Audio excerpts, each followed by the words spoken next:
So good morning guys, আজকে আমাদের Bangalore সিজের day 11। তো তোমরা দেখতে পাচ্ছ আজকে আমরা রেডি হয়ে বেরিয়ে পড়ছি বাজারের উদ্দেশ্যে।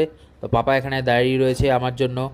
আজকে আমরা চলে যাচ্ছি মাছ কিনতে, যেহেতু কলকাতা থেকে ব্যাঙ্গালোরে আসার পর আমরা এখনও মাছ খাইনি, তাই আমরা চলে যাচ্ছি আজকে মাছ বাজার করতে। তো তোমরা দেখতে পাচ্ছ এখানে বাজার অলরেডি বসে পড়েছে এবং দেন আমরা চলে গেলাম মাছের দোকানে। এখানে মাছ এবং মাংস একই দোকানে বিক্রি হয়। তো তোমরা দেখতে পাচ্ছ সব রকম মাছই এখানে অ্যাভেলেবেল আছে।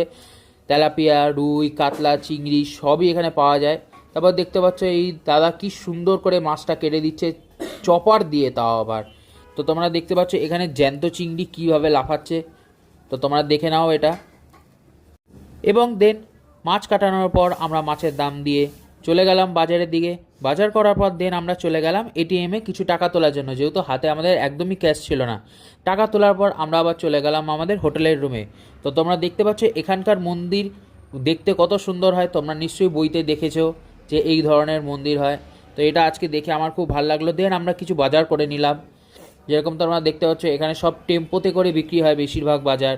দেন আমরা এটিএমে চলে গেলাম এবং তারপর আমরা চলে গেলাম মুদিখানা দোকানে কিছু মুদি মাল নিতে এবং আমরা বাড়ি চলে আসলাম। দেখা হচ্ছে পরের ভিডিওতে।